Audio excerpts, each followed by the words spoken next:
Due passaggi a vuoto consecutivi, non il migliore degli inizi per l'Under 17 del Pedara, che vuole archiviare con un successo le sconfitte contro PG Pro Calcio e Acireale. Una vittoria sarebbe la migliore medicina per scalare la classifica e ritrovare un pizzico di fiducia venuta meno.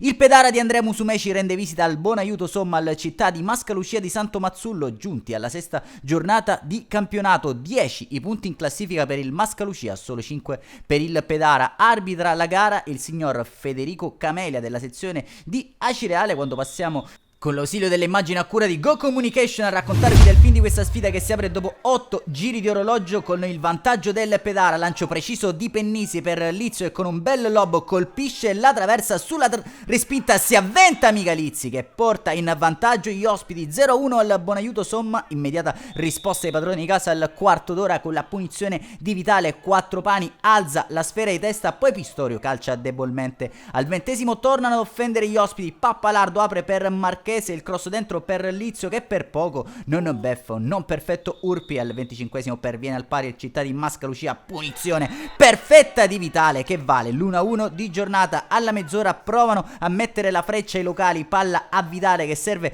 l'attaccante Messina, si gira ma calcia al lato.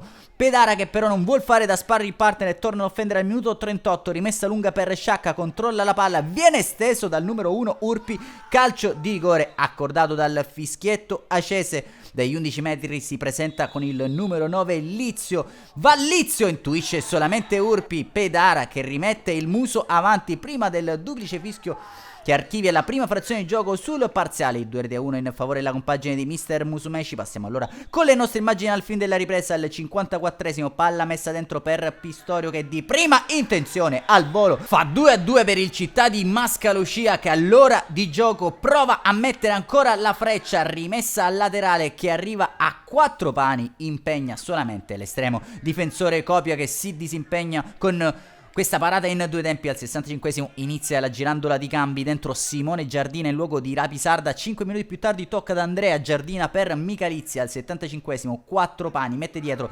per Vitale, arma il mancino ma Copia para e tiene il risultato fermo sul 2-2. Pedara all'82°, pericolosa palla lunga alla ricerca del neoentrato Andrea Giardini che calcia ma Urpi si stende e para in questa occasione smanacciando in corner. Minuto 85, città di Mascalucia in avanti con la sfera per Messina, il quale serve 4 pani steso in area di rigore da Davide Messina. Secondo calcio di rigore di giornata accordato dal fischietto acese a 5 minuti dal termine. 4 pani all'occasione di portare per la prima volta in questa sfida il città di Mascalucia avanti e non se la lascia sfuggire. 3-2 ci prova con l'arrembaggio finale il Pedara ma non c'è più tempo. Al buon aiuto somma di Mascalucia termina così città di Mascalucia 3 ASD Pedara 2. Un saluto allora amici appassionati, appuntamento come al solito alla prossima.